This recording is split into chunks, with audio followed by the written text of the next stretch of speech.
Salut Romuald. Salut Stéphane, tu vas bien? Oui, merci de ton acceptation pour cette invitation. Ça me fait plaisir. Merci à Quasiment toi. Pardon? Je dis merci à toi aussi de la proposition, c'est important. C'est quasiment une interview croisée puisqu'il y a un sujet particulier qui nous lie. Oui, c'est clair.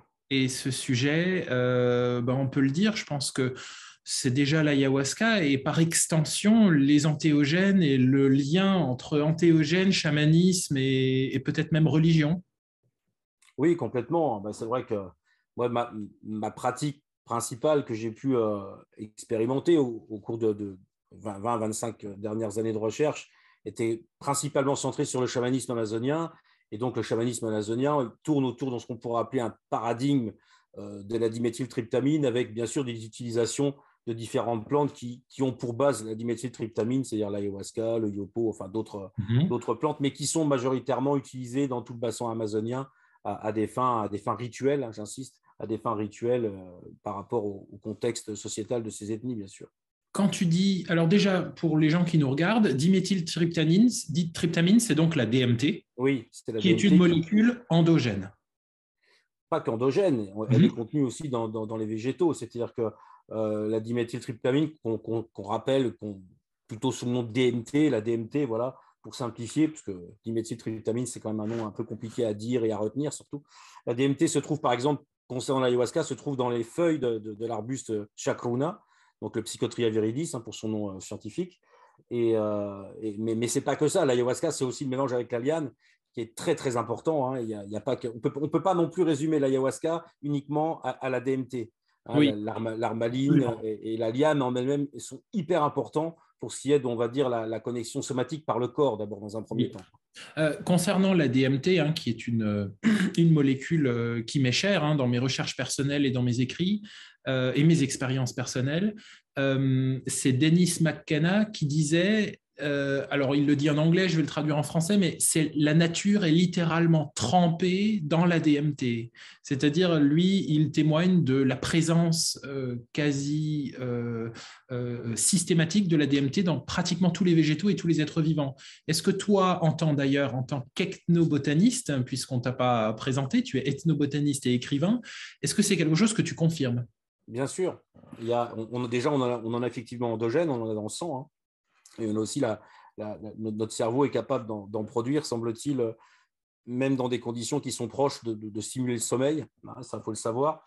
Et j'avais même une fois discuté avec Pablo Maringo d'une peinture qu'il avait réalisée dans le livre d'Eduardo Luna, où on voit en fait deux serpents comme ça qui se crachent dans la bouche à un rayon de lumière. Donc le serpent de la chacruna et le serpent de l'ayahuasca. Et j'avais dit, mais ça représente quoi en fait, ça, Pablo? Et Pablo m'avait dit, mais en fait, ça représente que c'est ce qui se passe de façon interne quand visuellement tu visualises cette image, il y a une production possible de diméthyltryptamine dans ton cerveau. Donc, Oui. c'était assez bluffant et ça venait vraiment corroborer ce dont on parle aujourd'hui. Ce qui est super incroyable, c'est qu'on a à l'intérieur pourquoi ces substances, en fait, qui sont pas vraiment, mais qui ont, on va dire, la même forme que certains neuromédiateurs au niveau de nos neurones. Pourquoi est-ce que nos neurones sont adaptés on va dire, des clés qui se trouvent dans les végétaux? Exactement. C'est pas, Alors, voilà.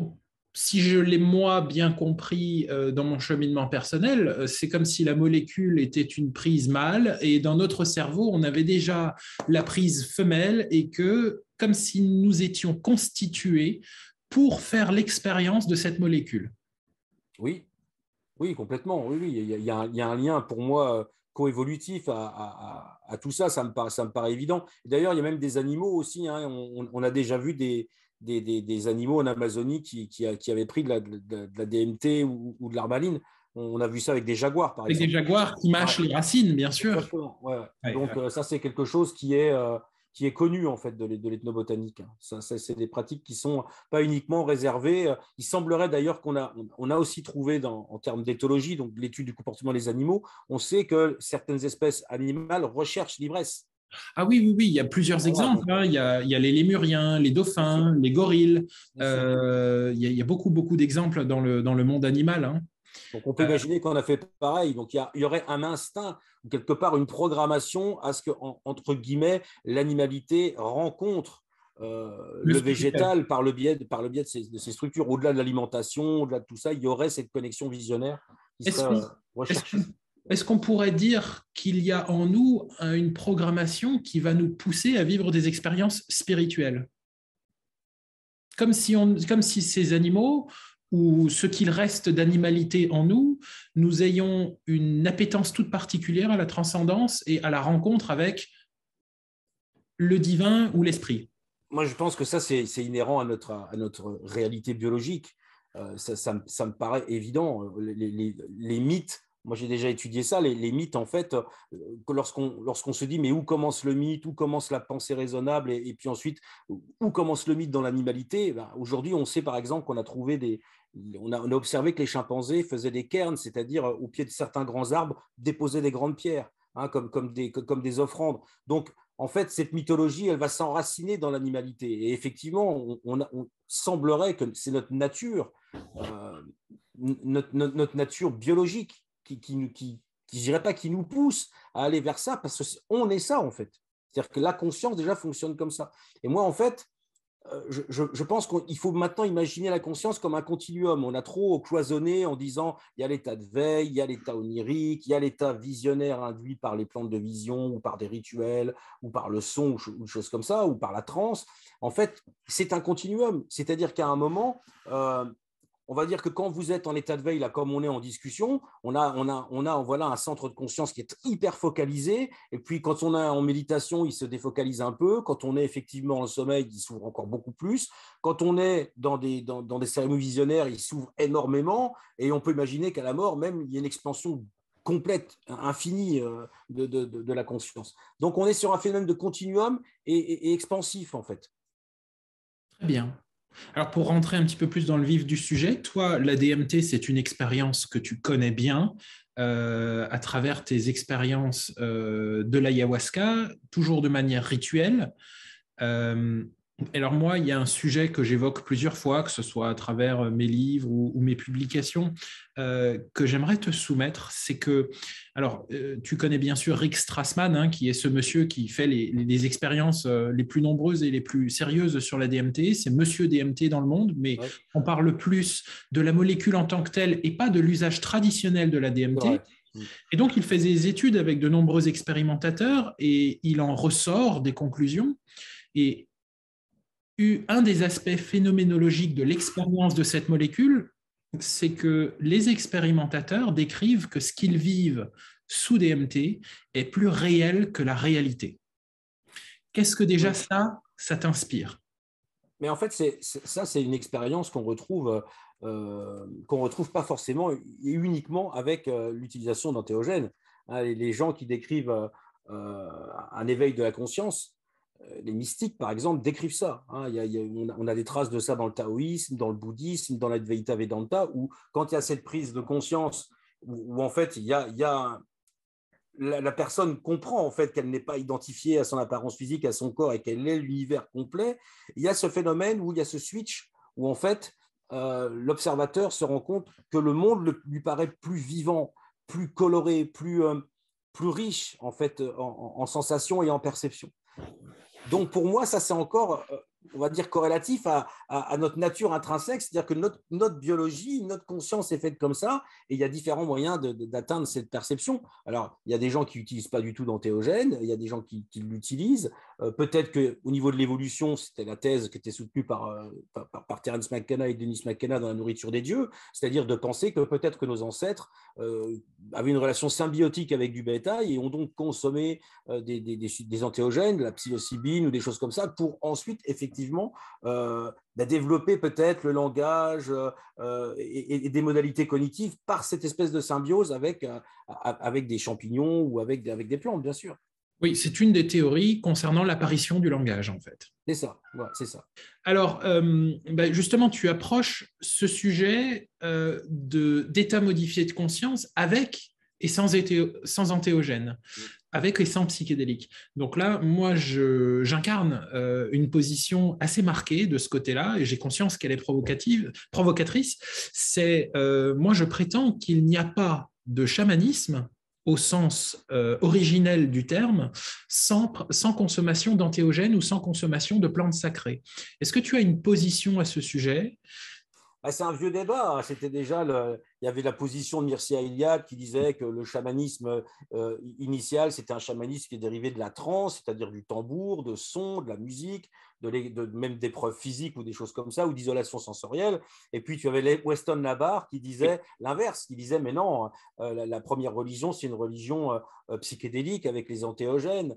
Et moi, je trouve que chacun, en fait, campait dans son raisonnement aussi avec ce qui les faisait triper à l'époque. Mircea Eliade, universitaire, pas un homme de terrain, mais un rat de bibliothèque, et Weston Labarre, plus déjà un peu plus dans le mouvement hippie, prosélyte, machin et tout ça, comme l'a pu l'être aussi Timothy Leary. Alors, moi, je pense que j'aime toujours avoir des points de convergence et de réconciliation. Donc, je pense que la vérité, c'est les deux. Tout Exact. simplement. C'est-à-dire que c'est les deux. Je pense que selon les endroits, selon les traditions, selon les cultures, il y a eu certainement les deux. Je ne suis pas sûr. C'est difficile d'affirmer que le premier chamanisme, ce soit celui antéogénique. Et d'ailleurs, quelle est l'importance de ça? Ça existe, voilà. On ne pourra jamais faire l'archéologie de cette connaissance, de ce savoir. Ça sera très difficile, de toute façon. Et donc, toi, qui as une certaine expérience du chamanisme traditionnel, et plus particulièrement amazonien, est-ce que tu pourrais témoigner de la différence d'état induit par antéogène et d'état sans antéogène? Alors, c'est très paradoxal parce que, bon, moi, j'ai fait beaucoup de rituels d'ayahuasca dans la jungle en Amazonie. Et il m'est arrivé aussi des phénomènes de transe par d'autres voies spirituelles, techniques différentes, que ce soit par le son, par la musique. Et j'ai aussi des collègues qui m'ont relaté ça.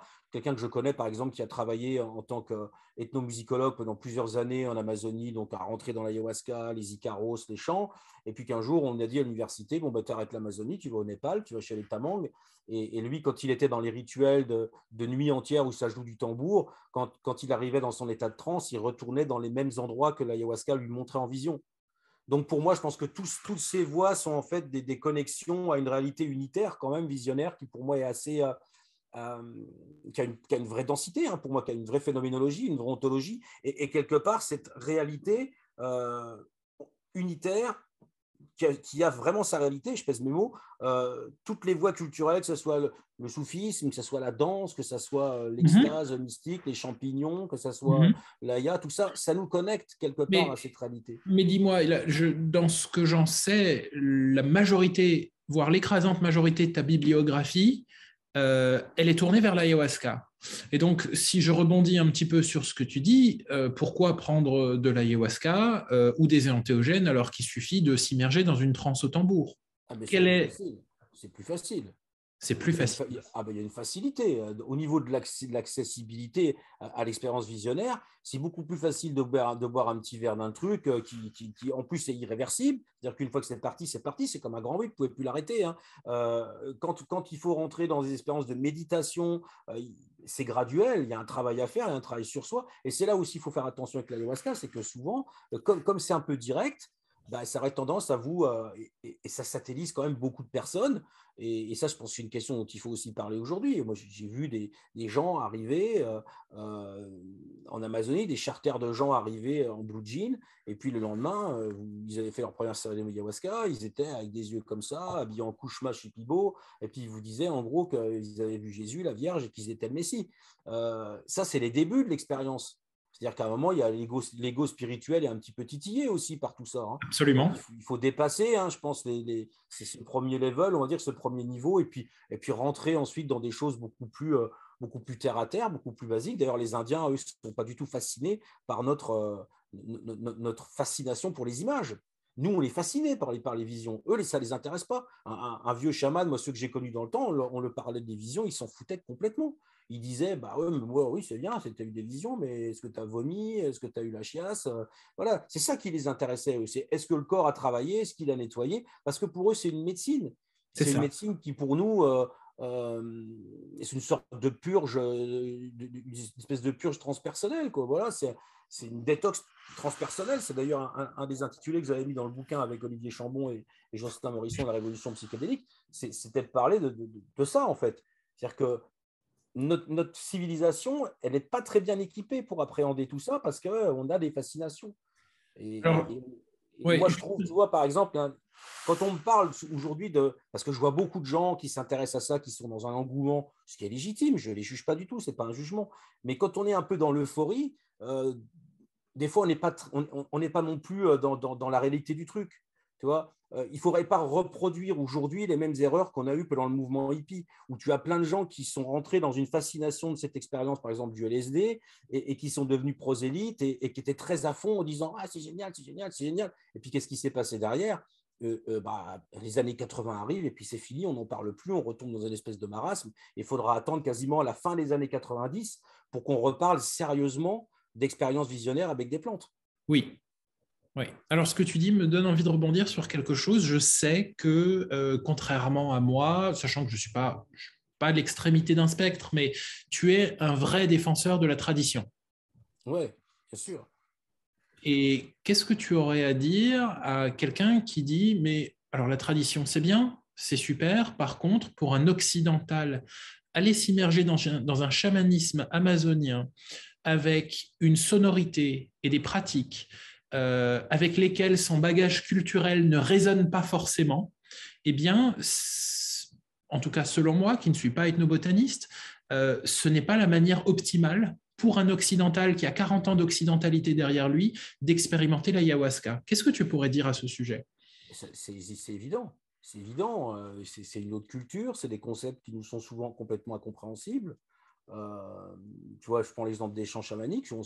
Les ethnomusicologues sont intéressés à la dynamique mélodique des chants, et puis ils étaient passés longtemps à côté de la dimension sémantique. Et quand ils ont compris la dimension sémantique, ils se sont rendus compte que c'était un tout, quoi. Donc nous, si tu veux, en tant qu'occidental, on arrive là-bas aussi avec nos préjugés, nos propres Exact. conceptions, nos trucs, tout ça, et c'est très difficile de percevoir en fait cet univers-là. Alors, ça existe, hein, il y a des apprentis qui sont allés là-bas, qui ont travaillé avec Oui. des vieux chamans et qui ont réussi à avoir une culture hybride, hein, c'est-à-dire qui sont vraiment rentrés dans cette pratique-là, qui maîtrisent des choses, évidemment. Il ne faut pas le nier, il y a des gens qui sont sérieux aussi. Hein, ça, c'est important. Ce qui est difficile, c'est de l'intégrer. C'est ce que j'avais marqué dans le livre avec Olivier. C'est comment on peut l'intégrer aujourd'hui au paradigme de la médecine occidentale, tu vois. C'est très, très difficile. On est aux antipodes.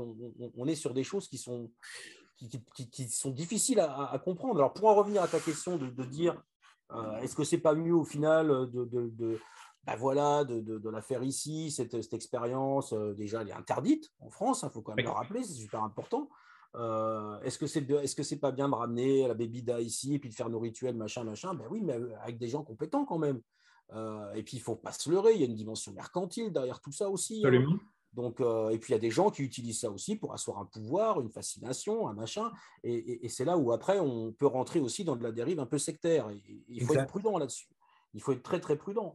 Donc, c'est difficile, je pense, de l'intégrer ici. Et en plus, il y a même aujourd'hui un risque biologique. Moi, j'ai vu il y a quelques jours passer une vidéo qui était tirée d'un centre du Santo Daime au Brésil, où tu voyais des mecs qui tapent en musique au son de la guitare pour écraser des lianes d'ayahuasca pour la rendre fibreuse et la mettre à la cuisson.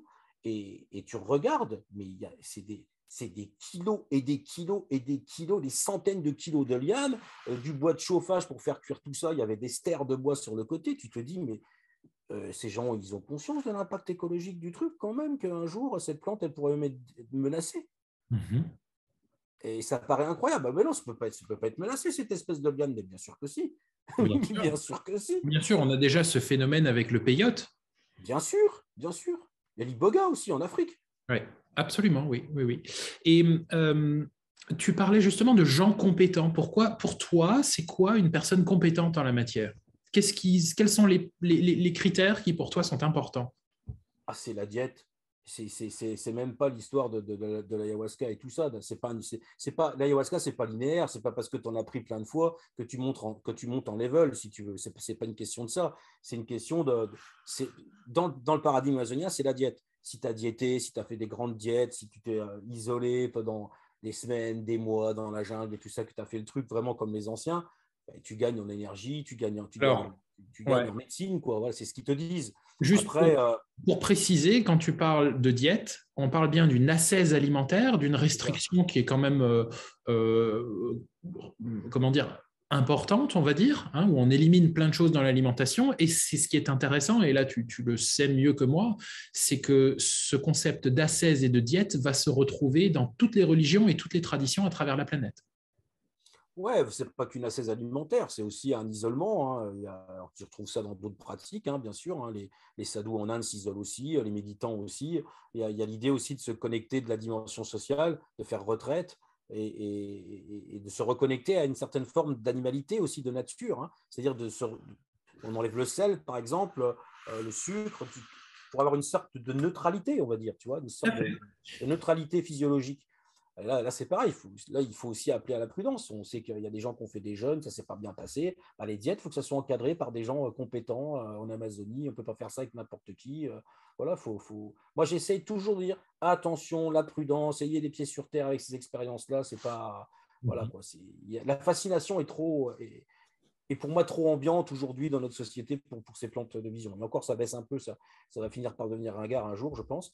Mais mais il y a eu un engouement incroyable depuis le début des années 2000. On voit bien, c'est Absolument. un effet de mode. Le chamanisme en général, aujourd'hui, il Oui. y a un effet de mode. Alors, ça me donne envie de rebondir sur quelque chose, juste ce que tu viens de dire. Tu as dit tout à l'heure, nous, en tant qu'Occidentaux, on vient avec plein de projections et plein d'attentes dans cette expérience quand elle est faite de manière traditionnelle en Amazonie. Et là, tu parles justement du chamanisme.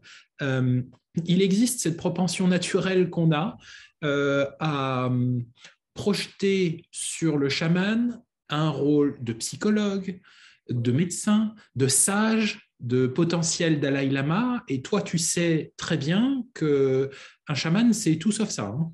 Ah ben ouais, c'est un être comme toi, comme moi, avec des qualités, des défauts, certains beaucoup de défauts. Voilà, il faut faire attention. Il faut faire attention parce qu'en plus, il faut bien comprendre un truc aussi quand même. Ça, j'insiste là-dessus. Alors, je ne veux pas rentrer dans les polémiques aujourd'hui Oui. post-colonialistes de la pensée et tout ça, mais pour ces chamans et pour ces peuples natifs, moi j'ai déjà eu des discussions un petit peu à bâton rompu sur le truc, on reste le gringo, on reste le colonisateur. Et quelque part, on vient encore, on est venu chercher l'or, les conquistadors sont venus chercher l'or, les richesses, les territoires, les terres, les trucs, et on vient encore chercher, on vient encore dépouiller un or spirituel cette fois-ci, quoi. C'est ça, c'est ça. Et d'ailleurs, en Amazonie, quand il y a eu ce boom du tourisme chamanique au début des années 2000, il y a des chamans qui sont devenus millionnaires parce que c'est devenu un vrai business, quoi. Il faut aussi le dire aussi, hein. Il y a eu des dérives, il y a eu des trucs. Donc, il faut être conscient de tout ça. C'est des êtres humains comme tout le monde, avec leur côté clair et leur côté obscur. Je veux dire, il ne faut pas idéaliser, mais ça vient aussi de Rousseau, le mythe du bon sauvage, le sage, voilà, on voit en eux l'archétype, voilà, c'est Gandalf, c'est tout ça, quoi. C'est-à-dire, c'est le sage, c'est le sachant, c'est l'homme de pouvoir avec des super pouvoirs et tout ça. C'est un homme tout court, quoi. Voilà, Est-ce qu'on pourrait aller jusqu'à dire qu'un chaman amazonien n'a rien d'un sage, mais est purement un végétaliste? ça dépend de ce qu'il est à l'intérieur de lui-même. Si c'est quelqu'un qui a de l'empathie, qui a une vraie démarche et qui fait de la vraie médecine, il a un vrai savoir. Il a des sagesses, forcément, obligatoirement, parce que sinon il ne peut pas pratiquer. Moi, je me rappelle l'histoire avec l'argent, par exemple. Quand au début des années 2000, on faisait une cérémonie, on n'avait pas le droit d'amener des soles ou de l'argent, tu vois, ou des dollars ou des trucs comme ça. Ils n'en voulaient pas. Les vieux, ils disaient, mais si je prends ce truc-là, mes esprits, ils vont se barrer. Donc, on a amené un poulet, on a amené des nouvelles bottes en plastique, une machette neuve, des trucs comme ça, parce que au moins celui-là, ça lui servait, ça, il pouvait l'accepter. Mais jamais, jamais, tu payes. Les mecs, ils ne voulaient pas. Ils disaient, ah non, non, non, non, non, je vais perdre mon pouvoir. C'est foutu. Oui, tout à fait. Donc oui, tu mets le doigt sur ce travers occidental de rentrer dans l'expérience chamanique traditionnelle avec énormément de préjugés qui sont de préjugés ou de projections ou d'attentes qui sont très très loin de la réalité. Puisqu'on a une conception, nous, de la spiritualité et des mondes alternatifs D'ailleurs, on leur donne plein de noms, hein, à ces mondes alternatifs. Hein, et puis on parle d'anges, et puis on parle d'archives akashiques, on parle de choses comme ça. Et une conception, une narration et une cosmologie qui est très différente de la leur. Il peut y avoir des similarités, il y a des choses qui se Sûr. rejoignent. Hein. Tu vois, quand tu parlais tout de suite d'archives akashiques, les chamans, des fois, ils utilisent la métaphore de l'ayahuasca comme une banque de métamémoire, c'est-à-dire de dire, ben, c'est le grand livre de la vie, par exemple, le grand livre du vivant. Et ils te disent, le livre, c'est l'ayahuasca et la chakruna, donc la diméthyltryptamine, c'est ce qui permet d'éclairer et de lire le livre.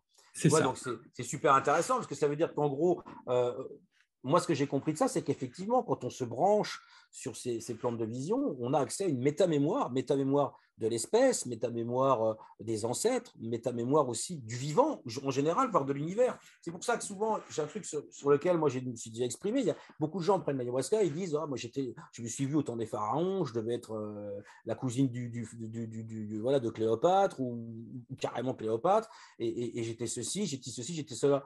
Mais en fait, bon, alors souvent, c'est plutôt des personnages célèbres et rarement dans la peau d'un paysan du Berry au XIVe siècle. Mais bon, ça c'était juste une aparté humoristique. Mais ce que je veux dire, c'est que pourquoi s'identifier à un segment d'information? Les gens perçoivent un truc comme un film et ils se disent, c'est moi. Pas forcément. On peut se brancher sur des segments comme ça d'informations de sa lignée, de son espèce, de son clan, de sa fratrie. Mais je dis toujours, essayez de ne pas vous identifier forcément à ce que vous voyez là-dedans, parce que le problème, c'est qu'il y a des gens qui ne sortent pas bien de cette expérience, parce qu'ils se disent, qu'est-ce que j'étais, pourquoi je suis comme ça, puis ils font des liens qui ne sont même pas considérés, parce que si tu reprends l'ayahuasca 4 jours après, tu vas avoir d'autres visions. Tu vois, moi, je me rappelle, c'était l'histoire du physicien que j'ai parlé dans un de mes bouquins. Une fois, j'étais avec un physicien à une cérémonie. Alors, le gars, il questionne la plante. Ouais, donne-moi les clés d'une nouvelle physique de l'univers, machin, machin. Alors, le mec, toute la nuit, pendant les cérémonies, je ne sais même pas comment il faisait, il notait, des croquis, des schémas et tout. Genre, regardez, comme ça. Mon Dieu, il va se détendre parce que ça me gênait, tu vois. Le lendemain, je vais le voir, je lui dis, t'as eu une bonne cérémonie hier, ça avait l'air d'être bien pour toi. Ah, il me dit, c'était génial, j'ai eu des trucs, mais j'ai eu carrément des nouveaux modèles d'atomes, tout ça. Il me dit, sans déconner, je vais faire le tri dans tout ça, je suis sûr que j'aurai le prix Nobel, mais un truc de malade. Je lui dis, attends, je lui dis, calme-toi, je lui dis, reprends dans quelques jours, et puis on va voir ce que ça donne. Il reprend 2-3 jours après, et puis là, il était un peu moins agité, mais il prenait plein de notes et tout. Alors le lendemain, je vais le voir, je lui dis, ça avait l'air d'être moins bien hier. Et il me dit non, j'ai eu plein d'infos, mais il me dit sur la même thématique, ce que je ne comprends pas, c'est qu'elle m'a montré encore une nouvelle physique et tout ça, mais l'inverse de celle qu'elle m'a montrée il y a 3 jours. La messe est dite.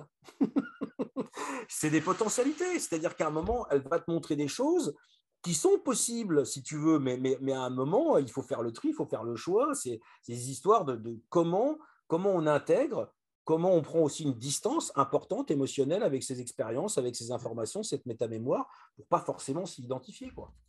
Exactement. Ça me rappelle une conférence de Terence McKenna où quelqu'un lui parle d'une vie antérieure. Et cette personne aurait été, que sais-je, pas que sais-je, l'exemple précis donné, c'est un boucher à Florence au XIIe siècle. Et Terence McKenna répond, mais tu as été tous les bouchers, dans toutes les villes, à toutes les époques. En fait. Et donc, il y a dans les gens qui vont mettre en avant cette histoire de vie antérieure, il y a une étroitesse de perception qui dessert le discours, puisque nous n'avons pas été une personne à une époque, mais si on se rapproche de certaines philosophies et de certains ésotérismes, traditions ésotériques plutôt, nous avons été tout le monde à toutes les époques et tout ceci simultanément. Oui, c'est un peu l'histoire du film Cloud Atlas, tu vois, où il y a ces personnages qui vivent simultanément à différentes époques et qui ont un petit peu toujours le même truc à travailler, tu vois, c'est intéressant. Exactement. Et j'aime beaucoup d'ailleurs une image du soufisme qui dit, mais qu'est-ce que c'est que le collectif humain, en fait? Et en fait, cette image, elle montre un mandala, donc au centre, tu as une flamme, si tu veux, qui est censée représenter l'être unique, l'unique, Dieu, le centre, si tu veux. Et puis, il y a plein de miroirs qui sont disposés comme ça en cercle et qui, au final, reflètent toute la même flamme. Et tous ces miroirs, c'est le collectif. Si tu brises le miroir, la flamme, elle continue à exister. Donc, c'est super intéressant, même par rapport à notre devenir posthume, de penser comme ça. Oui. Donc, effectivement, quand on comprend cette unité, ce soi, ce centre, quelque part, c'est l'une des expériences avec l'ayahuasca que j'ai vécues des plus intéressantes. C'était la perception de ce centre, de voir en fait cette immobilité sans rien, en fait. C'est-à-dire cet observateur qui est vide, mais avec ce monde qui est là autour de lui, qui gravite quelque part, qui est centrifuge, si tu veux. C'est assez étonnant même à percevoir comme truc. Mais j'ai discuté l'autre jour avec un derviche tourneur d'origine turque qui me dit, mais c'est ce qui se passe quand on fait le sama, quand on danse, derviche tourneur, ils sont dans la non-dualité, une main vers le ciel, une main vers la terre, ils tournent. Il dit, quand on arrive vraiment au moment où on tourne, le centre, en fait, le centre devient immobile, il n'y a plus de mouvement, c'est le monde qui tourne, c'est pas le derviche qui tourne. Il y a un renversement complet de perspective. Et ça, avec les visions, on peut avoir aussi ce type de perception.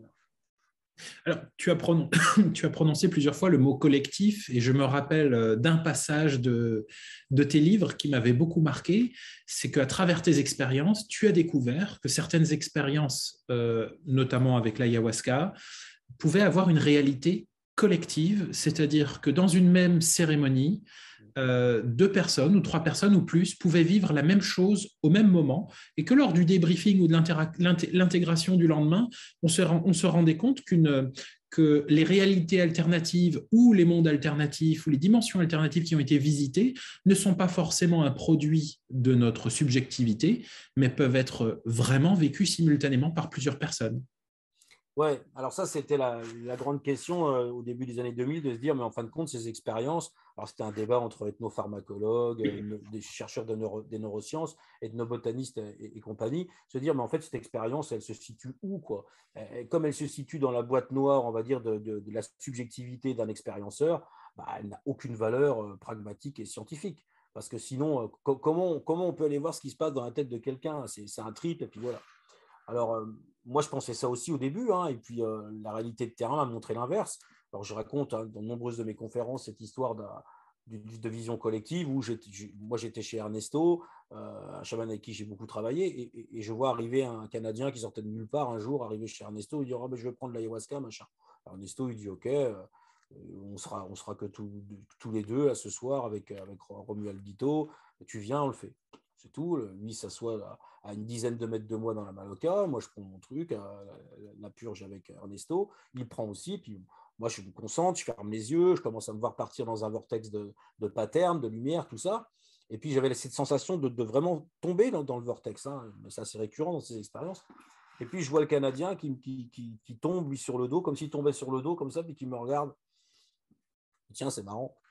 Et puis, le lendemain, au débriefing de la cérémonie, je vais le voir, je lui dis, ouais, moi hier, je me suis vu en train de descendre dans des patterns, l'autre me dit, bah ouais, je t'ai doublé. Moi, je ne connaissais pas ce mec, tu vois, et ça m'a eu un impact incroyable sur moi, parce que j'avais entendu parler de ces histoires de vision collective, mais je n'avais jamais vécu. Oui. Et là, c'était indéniable.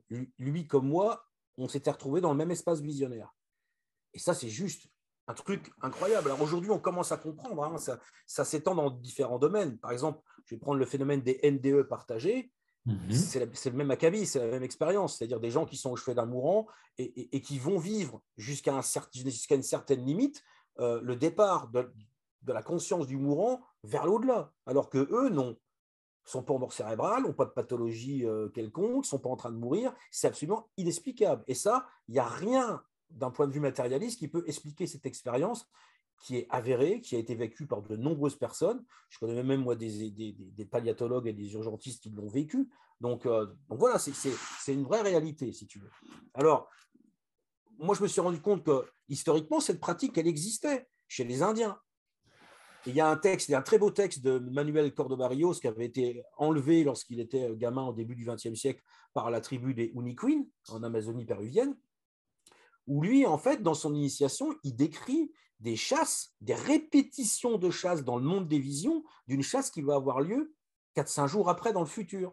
Donc les mecs se mettent dans le monde des visions, ils disent OK, on va visualiser une perdrix, le type de perdrix qu'on veut attraper, ils le font tous. Ensuite, ils se voient en vision aller sur tel sentier, à tel endroit de la forêt, voir les perdrix et tout ça. Ils les chassent en vision. OK, les mecs ils reviennent de leur cérémonie, ils disent tel jour, telle heure, il faut qu'on soit là-bas pour aller choper les perdrix. Et quand ils y vont, bing, c'est bingo. Ils font target, les perdrix, elles étaient là-bas. Donc, il y avait vraiment un côté extrêmement pratique dans ces expériences de faire en fait des répétitions, on va dire, des simulations visionnaires d'une chasse qui allait se passer dans le futur. Alors là, on touche à ton domaine de prédilection, on va dire, se souvenir du futur, ça c'est ton expression à toi, et c'est aussi Terence McKenna qui disait, dans ces expériences-là, il y a un certain montant de futur qui est en train de fuiter dans le présent. C'est ça, c'est vrai, c'est vrai. Il y a une redescente d'informations du futur, ça c'est clair. Alors après, c'est à notre conscience de venir densifier en fait ces potentialités-là. Quand je te parlais tout à l'heure du physicien avec ses potentialités, ses physiques différentes de l'atome potentiel, c'est exactement ça. C'est quelle force on va avoir pour densifier dans la réalité, dans un futur probable, dans un futur à court ou moyen terme, la réalité de ce qui a été vu en vision. C'est tout le mécanisme qui est basé sur la rétrocausalité, sur la rétrocognition, que moi j'ai découvert avec Ernesto, parce que c'est lui qui était spécialiste de ça en 2007, quoi, tu vois, dans la jungle en Amazonie. D'accord.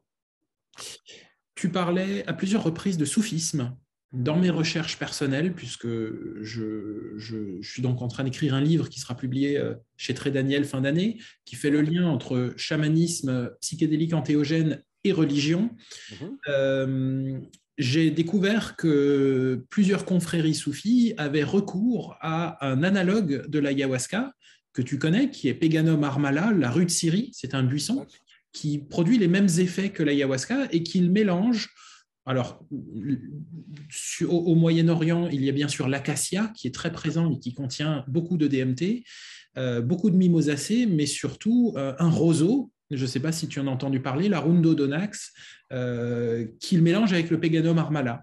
Et donc, on a un analogue de l'ayahuasca pratiqué au Moyen-Orient. Est-ce que tu as quelque chose à dire à ce sujet? C'est quelque chose dont tu as entendu parler dans tes recherches, Sophie? Oui, moi, je ne suis pas trop entendu parler de ça. Je sais que ça existe, avec aussi l'utilisation aussi, bien sûr, du cannabis, hein, qui est régulièrement utilisé au Moyen-Orient. Je sais que ça existe.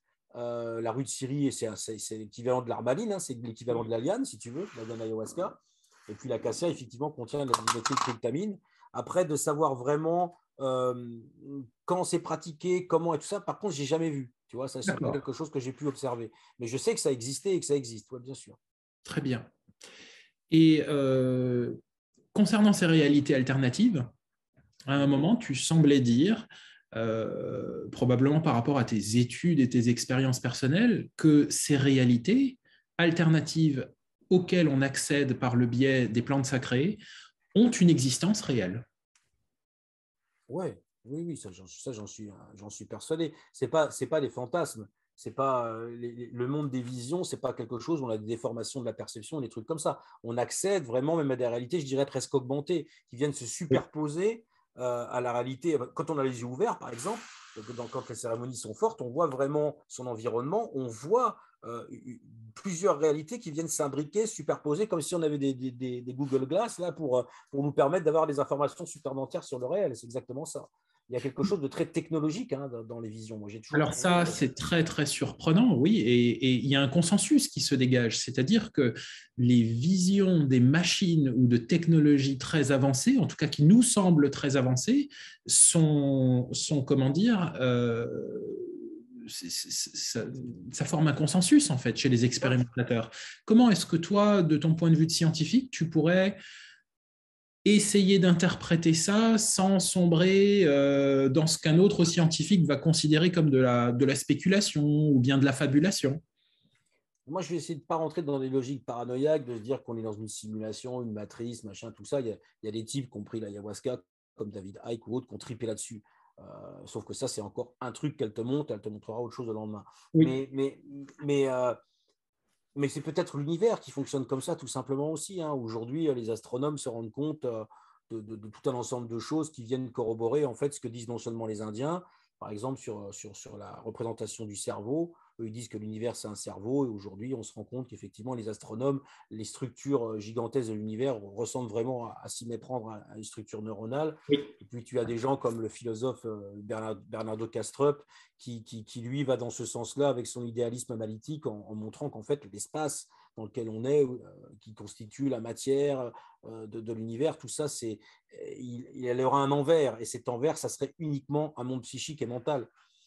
C'est des choses qu'on observe aussi dans l'étude des phénomènes paranormaux. On va de plus en plus aujourd'hui à penser, de se dire que la réalité qu'on observe, qu'on voit derrière moi, là, qu'on croit physique, elle n'est pas physique au final. Elle est unitaire, elle est neutre, elle est psychophysique en fait.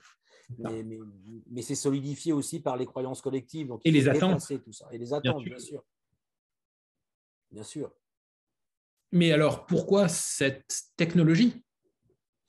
Parce que je pense que quelque part, là, c'est pareil, hein, on est toujours en train d'opposer. Il y a beaucoup de gens qui sont dans la pensée binaire, de se dire l'écologie, la nature, la conscience, c'est extraordinaire. De l'autre côté, la technologie, c'est de la merde. C'est forcément pas bien. C'est forcément pas bien. Alors qu'on peut constater un enchevêtrement. Pour moi, je pense que ça fait partie de notre biologie encore. Gilbert Simondon, le philosophe français qui a travaillé sur cette notion de qu'est-ce que la technologie, disait mais la technologie, c'est un prolongement presque instinctif et intrinsèque de notre propre nature biologique.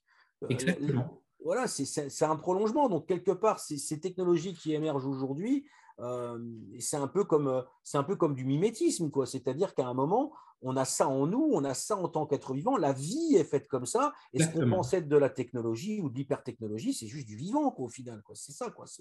On ne fait que copier. Une complexification du vivant.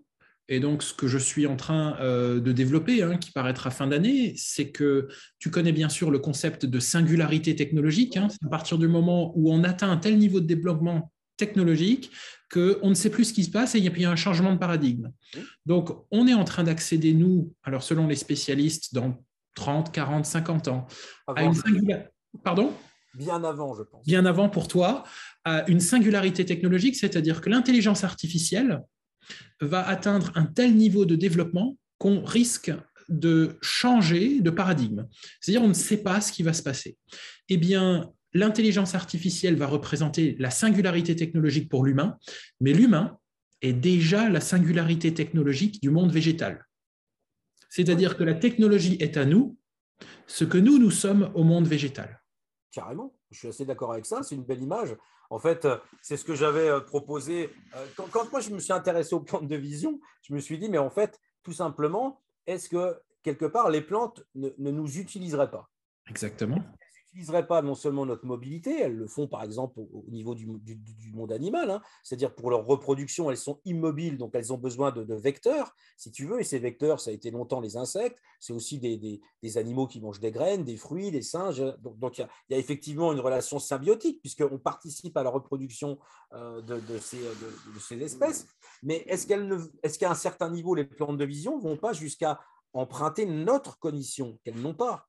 On peut imaginer qu'elles ont une sorte de psychisme latent, diffus, et que pour pouvoir quelque part créer une interaction, elles empruntent nos mécanismes cognitifs.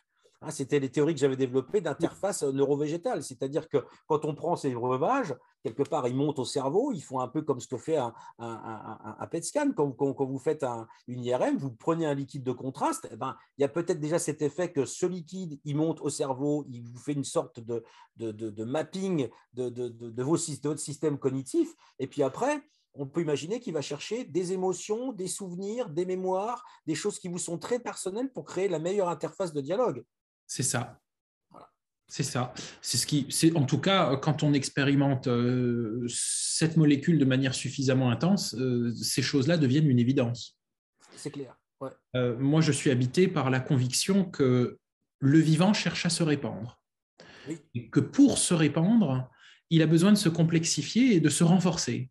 Et c'est peut-être la seule, alors là on est dans la spéculation, mais c'est peut-être la seule raison d'être de l'homme qui est une complexification du monde végétal pour pouvoir transporter le monde végétal sur d'autres planètes, puisque le monde végétal ne peut pas le faire lui-même. Oui, puis il y a un bug dans l'esprit humain, je pense, qui est un bug, c'est le doute et le déni. On a un vrai problème avec ça en tant qu'être humain. Moi, il y a une expérience qui m'a super intéressé par rapport à l'intelligence artificielle. C'est une nouvelle discipline qui s'appelle, avec un nom très technique, qui s'appelle la métaphysique computationnelle.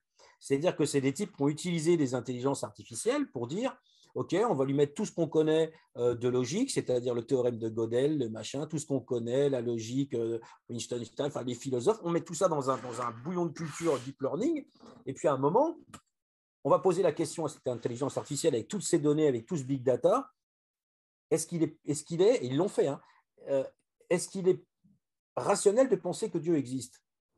Et l'intelligence artificielle a répondu, il serait complètement irrationnel avec la masse de données de penser qu'il n'y ait pas un principe spirituel et divin à l'origine du monde.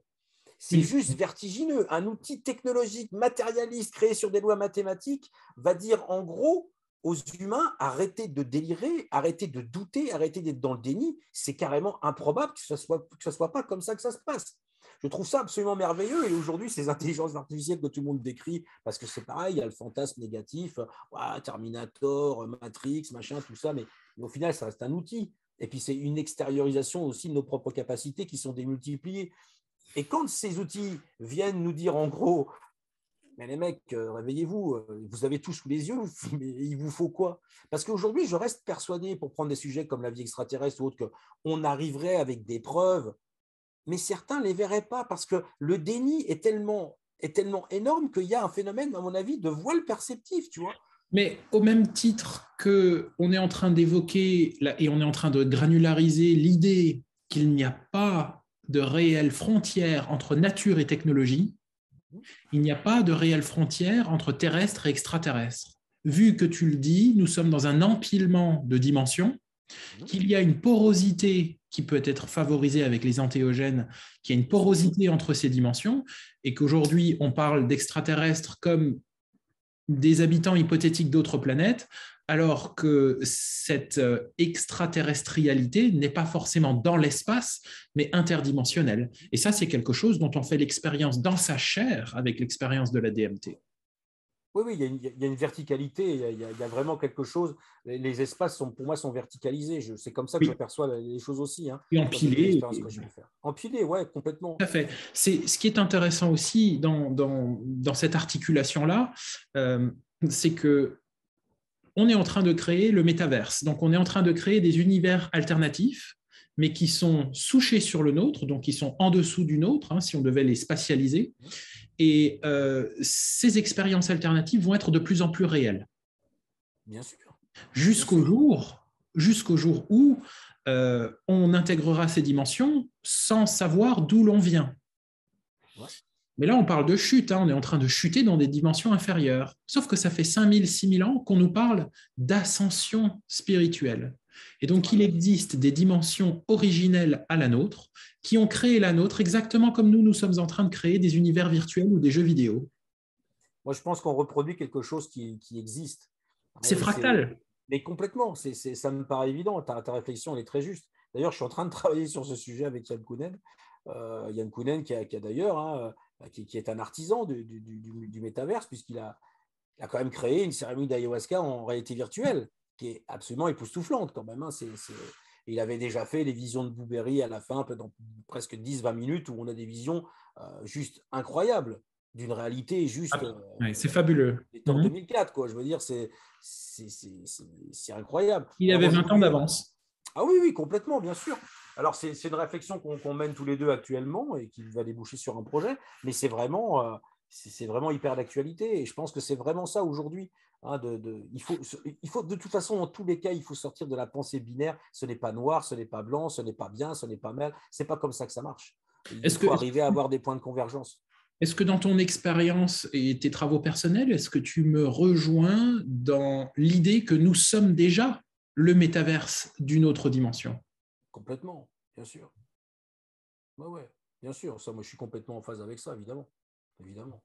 Ça me paraît hyper cohérent. De toute façon, moi, j'ai toujours été attiré par ça. Quand j'étais jeune, j'allais dans les parcs d'attractions où il y avait des images en 3D et tout ça. Et quand j'ai pris l'AIA, j'ai reconnu ça. J'ai reconnu cette dimension technologique. J'ai dit, mais qui est l'artisan de ce truc, quoi. C'est juste énorme, quoi.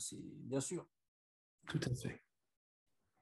Bien, je crois qu'on commence à épuiser les sujets tout doucement. Ça fait presque 1 heure. Est-ce que tu as envie de rajouter quelque chose?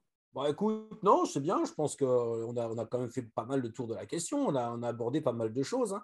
C'était d'ailleurs très riche et très intéressant. C'est quoi le projet qui te tient à cœur aujourd'hui? Le projet qui me tient à cœur? Ton projet personnel? J'en ai plein. Je suis sur 5 ou 6 trucs en même temps. Là. D'accord. Des livres, des films, Alors, je suis un petit peu tenu au secret, donc je ne peux pas tout dire parce que forcément, évidemment, c'est des choses qui sont en train d'être réalisées. Mais ouais, je fais plein de trucs. Disons que quelque part, c'est tout le travail sur la rétrocognition, la rétrocausalité, tout ça, ça permet aujourd'hui de. Moi, je pense que c'est des outils qui demain vont faire avancer les choses vraiment, quoi. Vraiment. Voilà. Très bien. Eh bien, merci beaucoup pour le temps que tu nous Merci. accordes. Merci à toi, Et Stéphane. puis, à C'est un bientôt. plaisir. C'est un Pour grand moi plaisir. aussi.